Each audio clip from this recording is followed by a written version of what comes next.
ഇപ്പം നമ്മുടെ പ്രമുഖ വ്യവസായി സിജ റോയിയുടെ മരണമാണല്ലോ ഇങ്ങനെ പോയിക്കൊണ്ടിരിക്കുന്നത് 2 ദിവസമായിട്ട്.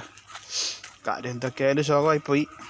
പുള്ളി നാട്ടുകാർക്ക് മുഴുവനും ഫ്രീ ആയിട്ട് മോട്ടിവേഷൻ വിളമ്പെങ്കിലും സ്വന്തം കാര്യം വന്നപ്പം അത് നടപ്പിൽ വരുത്താൻ പുള്ളിക്ക് പറ്റിയില്ല. അവിടെ തെറ്റൊന്നുമല്ല, ചിലപ്പോൾ ആ ഒരു സിറ്റുവേഷൻ കവർ ചെയ്യാൻ പുള്ളിക്ക് സാധിച്ചില്ലായിരിക്കാം.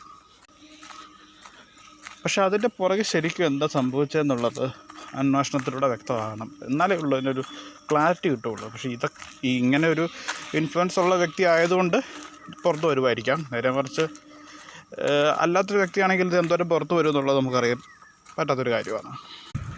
അല്ല, ഇപ്പോൾ ഇതിനെപ്പറ്റി ഒരു 100 അഭിപ്രായമാണല്ലോ പുറത്ത് വന്നുകൊണ്ടിരിക്കുന്നത്. ഒരു 100 വീഡിയോസ് ഇറങ്ങുന്നുണ്ട്, അത് 100 അഭിപ്രായങ്ങളാണ്. എല്ലാവരും സ്വന്തമായിട്ട് എല്ലാവരും സ്വന്തം ഡിറ്റക്റ്റീവുകളാണ്. ഓരോന്നോരോന്ന് കണ്ടുപിടിക്കുക സ്വന്തമായിട്ട്. ഓരോരുത്തരും ഓരോ രീതിക്കാണ് വീഡിയോ ചെയ്യുന്നത്. ചിലർ കിട്ടിയ അവസരത്തിന് പുള്ളിയുടെ ലൈഫ് സ്റ്റൈലും പുള്ളിയുടെ സമ്പത്തും കണ്ട അസൂയ മൂത്തവർ ഈ കിട്ടിയ അവസരത്തിൽ താറടിക്കാൻ ശ്രമിക്കുന്നൊരു ഭാഗത്ത്, വേറൊരു ഭാഗത്ത് സ്വയം ബുദ്ധിമാൻ ചമയുന്ന കുറച്ച് ഊളകളിരുന്നുകൊണ്ട് ഇതിനെ അനലൈസ് ചെയ്യുന്നു. എന്താ സംഭവിച്ച് എന്നിട്ട് സ്വന്തമായിട്ടൊരു തീരെ ഇറക്കി വിടുന്നു. കിട്ടിയ അവസരം എല്ലാവരും ഇരുന്ന് മുതലാക്കുന്നുണ്ട്, റീച്ചാക്കാനായിട്ടും അതും ഇതിനൊക്കെ ആയിട്ട്.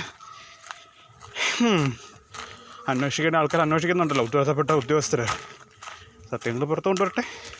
പിന്നെ എന്തൊക്കെയാണെന്ന് പറഞ്ഞാലും ഈ ഉദ്യോഗസ്ഥരുടെ ഒരു ഹരാസ്മെൻ്റ് ഉണ്ടാകും സ്വാഭാവികമായിട്ടും.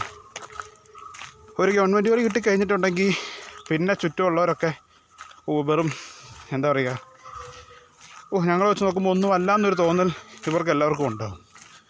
അപ്പം അധികാരമുള്ളതിൻ്റെ ഒരു ഹുങ്ക് കാണിച്ചിട്ടുണ്ടാകാം അയാളുടെ അടുത്ത്. അപ്പോൾ അതിൻ്റെയൊക്കെ ഒരു ഇതാണെന്ന് തോന്നുന്നു, ആയിരിക്കാം. എന്നുള്ള അന്വേഷണം നടന്നുകൊണ്ടിരിക്കുകയാണല്ലോ, പുറത്ത് വരട്ടെ. അപ്പം നാട്ടുകാർക്ക് ഫ്രീ ആയിട്ട് മോട്ടിവേഷൻ വിളമ്പി. പക്ഷേ സ്വന്തം കാര്യം വന്നപ്പം പുള്ളിക്ക് പിടിച്ച് നിൽക്കാൻ പറ്റിയില്ല. എന്നാണേലും ശോകമായി പോയി.